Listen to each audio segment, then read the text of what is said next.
America के राष्ट्रपति Trump ने मुझे फोन किया, कब कनाडा तो आए ही हैं, तो वॉशिंगटन होकर के जाइए, साथ में खाना खाएंगे, बातें करेंगे। उन्होंने बड़े आग्रह से निमंत्रण दिया। आपका निमंत्रण के लिए धन्यवाद। मुझे तो महाप्रभु की धरती पर जाना बहुत जरूरी है। मैंने उनके निमंत्रण को नम्रता पूर्वक मना किया।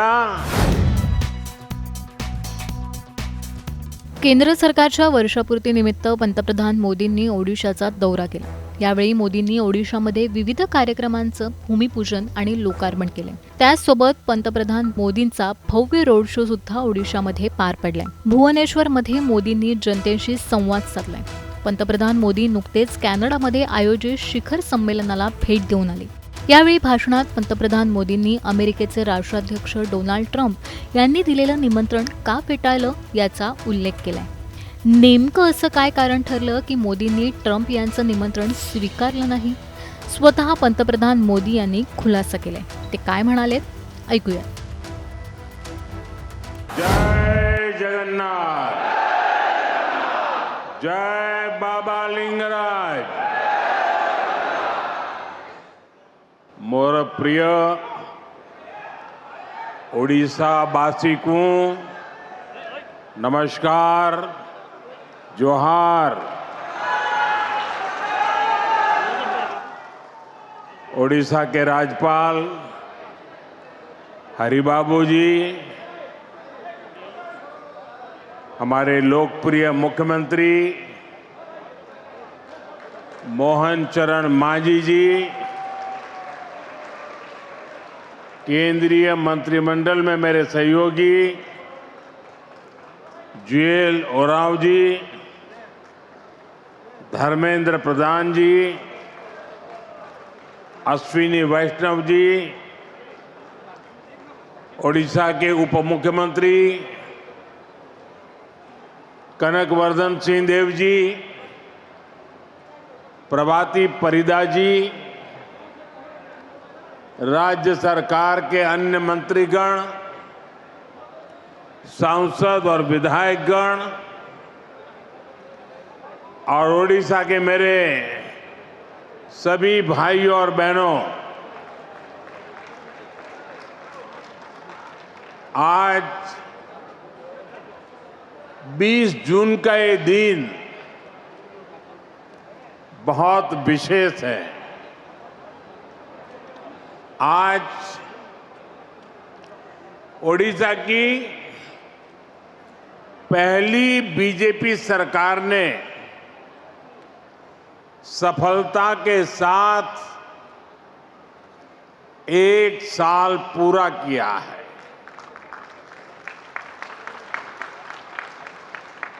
ये वर्षगांठ सिर्फ सरकार की नहीं है, ये सुशासन की स्थापना की वर्षगांठ है। यह 1 साल जन सेवा और जन विश्वास को समर्पित है। ये ओडिशा के करोड़ों मतदाताओं के विश्वास पर खरा उतरने के ईमानदार प्रयास का एक शानदार वर्ष है।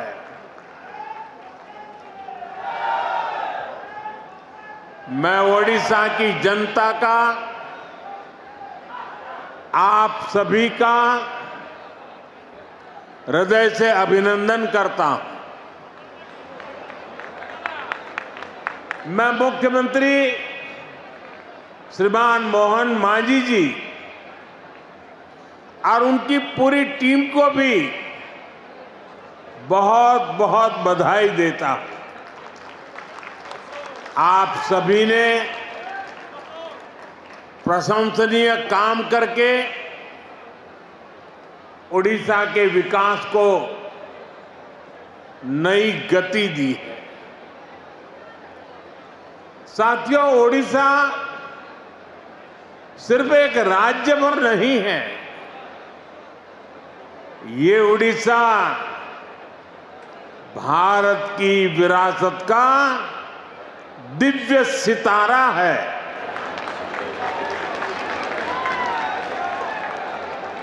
उड़ीसा सैकड़ों वर्षों से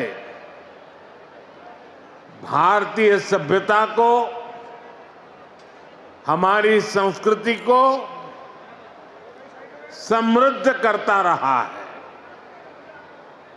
इसलिए आज जब विकास और विरासत का मंत्र भारत की प्रगति का आधार बना है, तब ओडिशा की भूमिका और बड़ी हो गई है। बीते एक वर्ष में ओडिशा ने विकास भी और विरासत भी इस मंत्र को आत्मसात करके दिखाया है। इस मंत्र पर तेजी से आगे बढ़ा है। साथियों, ये सुखद संयोग है कि जब ओडिशा की बीजेपी सरकार अपने एक साल पूरे कर रही है, तब आप सभी भगवान जगन्नाथ जी की रथ यात्रा की तैयारियों में जुटे हैं। महाप्रभु हमारे लिए आराध्य भी है, प्रेरणा भी है, और महाप्रभु के आशीर्वाद से श्री मंदिर से जुड़े विषयों का समाधान भी हो गया है। मैं मोहन जी और उनकी सरकार का अभिनंदन करता हूं कि उन्होंने करोड़ों करोड़ों भक्तों के निवेदन का मान रखा।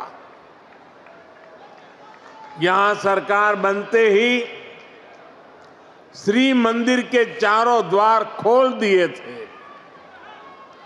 श्री मंदिर का रत्न भंडार भी खुल गया है, और ये कोई राजनीतिक जय विजय का विषय नहीं है। ये करोड़ों भक्तों की आस्था का सम्मान करने का कार्य हुआ है। साथियों, अभी 2 दिन पहले मैं कनाडा में G7 समिट के लिए वहां था, और अमेरिका के राष्ट्रपति ट्रंप ने मुझे फोन किया। उन्होंने कहा कि अब कनाडा तो आए ही हैं, तो वॉशिंगटन होकर के जाइए, साथ में खाना खाएंगे, बातें करेंगे। उन्होंने बड़े आग्रह से निमंत्रण दिया। मैंने अमेरिका के राष्ट्रपति को कहा कि आपका निमंत्रण के लिए धन्यवाद, मुझे तो महाप्रभु की धरती पर जाना बहुत जरूरी है।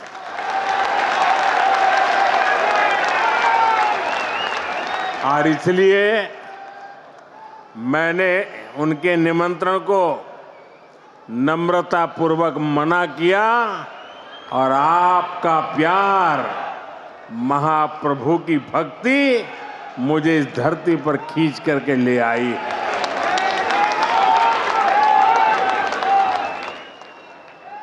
भाइयों बहनों, आजादी के बाद दशकों तक देश में लोगों ने कांग्रेस का मॉडल देखा।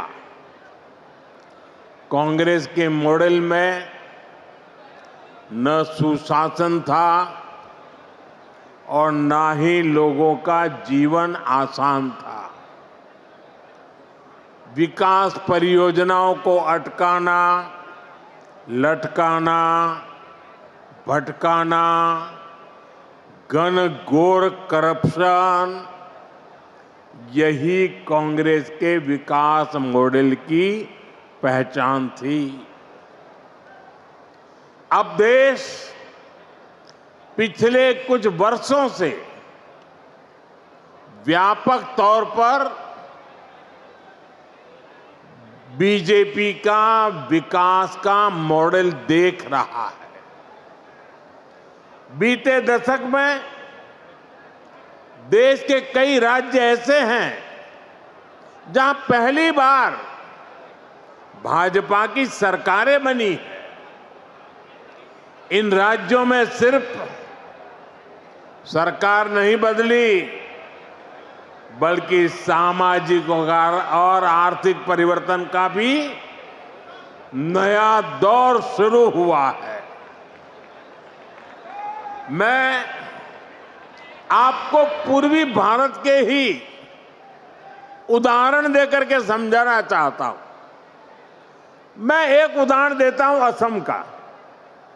असम में एक दशक पहले तक स्थितियां बहुत खराब थी। अस्थिरता, अलगाव, हिंसा, यही सब कुछ असम में नजर आता था। लेकिन आज असम विकास के नए रास्ते पर दौड़ रहा है। कई दशकों से जो उग्रवादी गतिविधियां चल रही थी वो बंद हुई है। आज असम कई पैमानों में देश के दूसरे राज्यों से आगे निकल रहा है।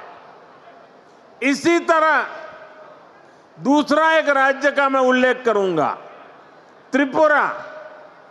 त्रिपुरा में भी कई दशकों से वामपंथी शासन के बाद लोगों ने भाजपा को पहली बार अवसर दिया। त्रिपुरा भी विकास के हर पैमाने पर काफी पीछे चल रहा था। इंफ्रास्ट्रक्चर बेहाल था, सरकारी सिस्टम में लोगों की सुनवाई नहीं होती थी, हिंसा और भ्रष्टाचार से हर कोई परेशान था। और जब से भाजपा को सेवा करने का अवसर मिला, आज त्रिपुरा शांति और प्रगति की मिसाल बन रहा है। साथियों, हमारा ओडिशा भी दशकों से अनेक समस्याओं से जूझ रहा था। गरीब तक, किसान तक उनका पूरा हक नहीं पहुंच पाता था। भ्रष्टाचार और लाल फीताशाही हावी थी। ओडिशा का इंफ्रास्ट्रक्चर बेहाल था। ओडिशा के अनेक क्षेत्र विकास में और पीछे छूटते जा रहे थे। ऐसी अनेक चुनौतियां ओडिशा का दुर्भाग्य बन गई थी। इन चुनौतियों के समाधान के लिए बीते एक साल में भाजपा सरकार ने पूरी मजबूती के साथ काम किया है। साथियों, विकास का जो डबल इंजन यहां चला है, उसका फायदा भी दिख रहा है। आज भी यहां जो हजारों करोड़ रुपए के प्रोजेक्ट का शिलान्यास और लोकार्पण हुआ है, उसमें डबल इंजन की छाप है। उड़ीसा में डबल इंजन ने यहां की जनता का डबल बेनिफिट किया है। मैं एक उदाहरण देता हूं, आप भी जानते हैं, लंबे समय तक ओडिशा के लाखों गरीब परिवार आयुष्मान योजना से बाहर थे। आज आयुष्मान भारत जन आरोग्य योजना और गोपबंधु जन आरोग्य योजना दोनों इंजन यहां चल रहे हैं। इससे ओडिशा के करीब 3 करोड़ लोगों को मुफ्त इलाज का लाभ मिलना तय हुआ है।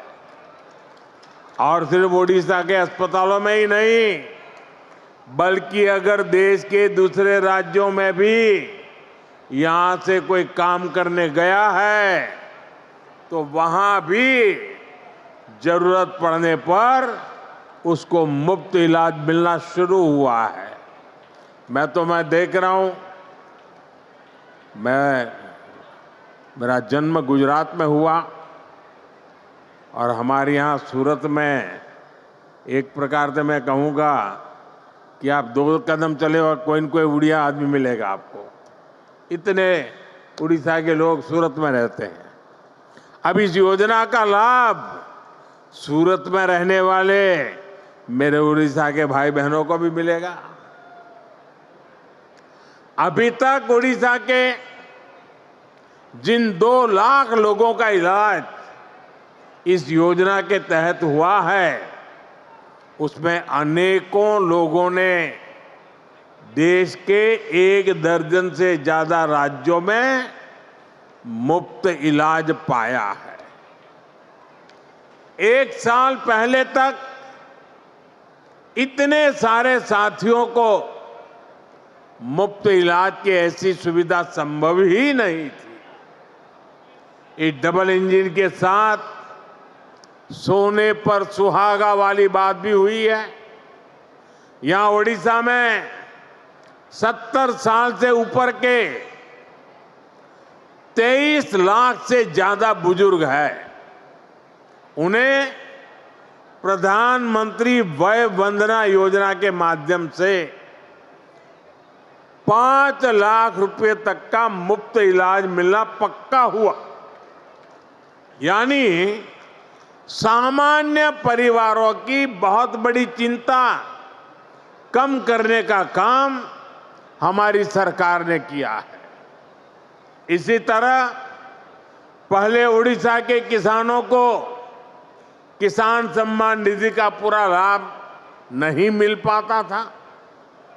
जब उड़ीसा के किसानों को केंद्र और राज्य दोनों की योजनाओं का डबल लाभ मिलना शुरू हो गया है, हमने किसानों को धान का अधिक मूल्य देने की जो गारंटी दी थी, उसका भी लाखों धान किसानों को लाभ मिला है। साथियों, केंद्र की ऐसी कई योजनाएं हैं जिनका पूरा लाभ पहले उड़ीसा को नहीं मिल पाता था। आज केंद्र और राज्य दोनों सरकारों की योजनाओं का बेनिफिट लोगों को मिल रहा है। यही नहीं, चुनाव के दौरान जो भी गारंटियां माताओं, बहनों, किसानों और नौजवानों को हमने दी थी, उनको तेज गति से जमीन पर उतारा गया है। साथियों, हमारी सरकार की एक बहुत बड़ी उपलब्धि वंचितों के सशक्तिकरण की रही है।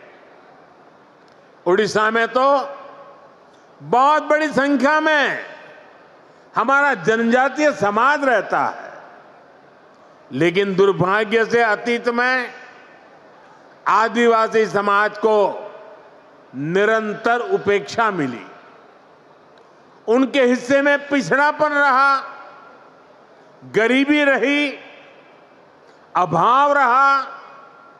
लंबे समय तक जिस पार्टी ने देश पर शासन किया, उसने आदिवासियों को अपनी राजनीति के लिए इस्तेमाल किया। इन लोगों ने आदिवासी समाज को न विकास दिया, न भागीदारी दी। इन लोगों ने देश के बड़े हिस्से को नक्सलवाद, हिंसा, अत्याचार की आग में धकेल दिया। साथियों, हालात ये थे कि 2014 से पहले तक देश में 125 से अधिक आदिवासी बाहुल्य जिले नक्सली हिंसा की चपेट में थे। आदिवासी क्षेत्रों को रेड कॉरिडोर के नाम पर बदनामी दी गई थी। इनमें से अधिकतर जिलों को पिछड़ा घोषित करके पल्ला झाड़ लिया गया था। भाइयों बहनों, बीते वर्षों में हमने आदिवासी समाज को हिंसा के माहौल से बाहर निकालकर विकास के नए पथ पर ले जाने का काम किया है। भाजपा सरकार ने एक तरफ हिंसा फैलाने वालों के खिलाफ सख्त एक्शन लिया, दूसरी तरफ आदिवासी क्षेत्रों में विकास की नई गंगा बहाई।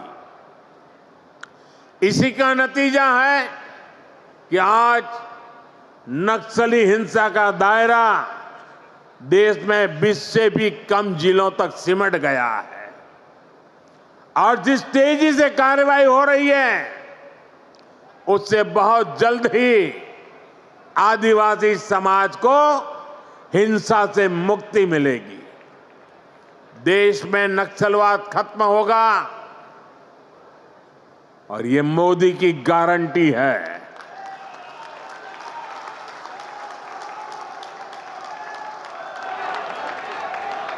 साथियों,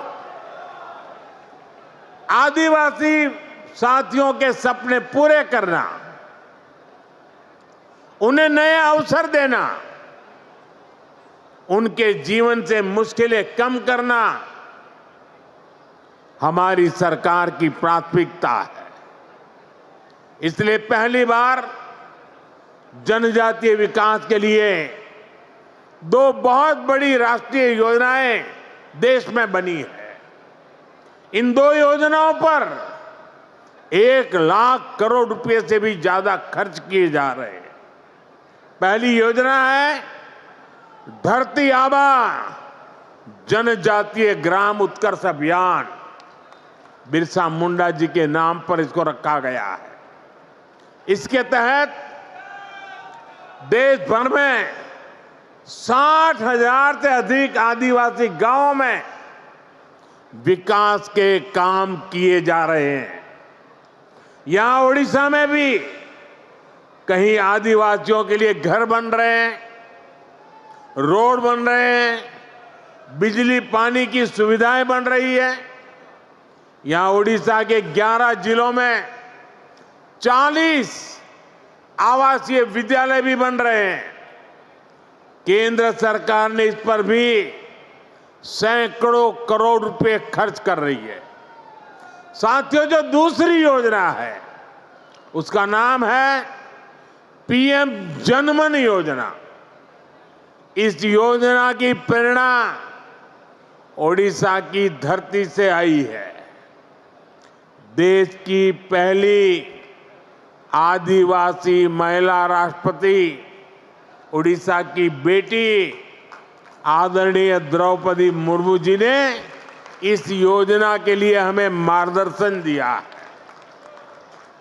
इस योजना के तहत आदिवासियों में भी अति पिछड़ी आदिवासी जातियों की मदद करने का काम हो रहा है। इनकी अनेक छोटी छोटी आदिवासी बस्तियों में सैकड़ों करोड़ रुपए के काम हो रहे हैं। साथियों, ओडिशा में बहुत बड़ी संख्या में हमारे मछुआरे साथी रहते हैं। उनके लिए भी पहली बार पीएम मत्स्य संपदा योजना, बहुत बड़ी योजना, देशव्यापी योजना बनाई गई है। पहली बार मछुआरों को भी किसान क्रेडिट कार्ड की सुविधा मिली है। केंद्र सरकार 25,000 करोड़ रुपए का एक विशेष फंड बनाने जा रही है। इसका भी बहुत बड़ा लाभ उड़ीसा में समंदर के तट पर रहने वाले साथियों को होगा, हमारे नौजवानों को होगा।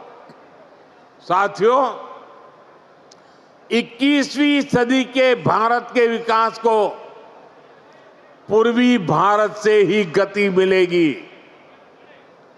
ये पूर्वोदय का कालखंड है। इसी भाव के साथ हम ओडिशा सहित पूरे पूर्वी भारत के विकास में जुटे हैं। एक साल पहले यहां भाजपा सरकार बनने के बाद इस अभियान में और गति आ गई है।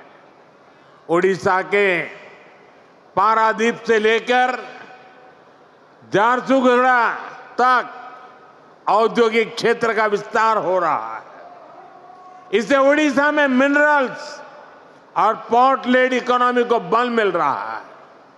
ओडिशा में रोड, रेल और एयर कनेक्टिविटी पर केंद्र सरकार हजारों करोड़ रुपए खर्च कर रही है।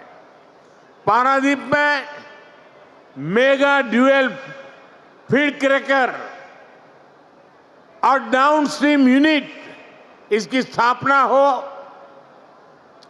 चंडीखोल में क्रूड ऑयल स्टोरेज फैसिलिटी हो। गोपालपुर में एलएनजी टर्मिनल का निर्माण हो। ऐसे अनेक कदम ओडिशा को एक बड़े इंडस्ट्रियल स्टेट के रूप में स्थापित करेंगे। यहां पेट्रोलियम, पेट्रोकेमिकल्स, टेक्सटाइल और प्लास्टिक से जुड़े उद्योगों को बल मिलेगा। इससे छोटे और लघु उद्योगों का बहुत बड़ा नेटवर्क यहां बनेगा। ये नौजवानों के लिए रोजगार के लाखों नए अवसर लेकर आएगा। बीते वर्षों में ओडिशा में पेट्रोलियम और पेट्रोकेमिकल्स के सेक्टर में ही करीब 1.5 लाख करोड़ रुपए का निवेश हो चुका है। ओडिशा भारत का पेट्रोकेमिकल्स हब बनने की तरफ तेजी से आगे बढ़ रहा है। साथियों, बड़े लक्ष्य पाने के लिए हमें बहुत दूर तक देखना होता है, दूरदृष्टि रखनी होती है। यहां जो हमारी भाजपा सरकार है, वो सिर्फ 1 साल की उपलब्धियां और 5 साल बाद क्या होगा इतने तक सीमित नहीं है। वो आने वाले दशकों के लिए ओडिशा के विकास के रोड मैप क्या होगा, इसके पर काम कर रही है। ओडिशा सरकार ने 2036 के लिए, जब उड़ीसा राज्य 100 साल का होगा, उन्होंने उसके लिए विशेष प्लान बनाया है। ओडिशा भाजपा सरकार के पास 2047 के लिए भी रोड मैप है, जब देश की आजादी के 100 वर्ष पूरे होंगे। मैं ओडिशा विजन 2036 को देख रहा था। उसमें बहुत ही महत्वाकांक्षी संकल्प तय किए गए। मुझे पक्का भरोसा है कि ओडिशा के प्रतिभाशाली और मेहनती नौजवानों के सामर्थ्य से हर लक्ष्य को आप जरूर प्राप्त करेंगे। हम सभी मिलकर ओडिशा को विकास की नई बुलंदी तक पहुंचाएंगे। इसी वायदे के साथ एक बार फिर आप सभी को बहुत बहुत शुभकामनाएं।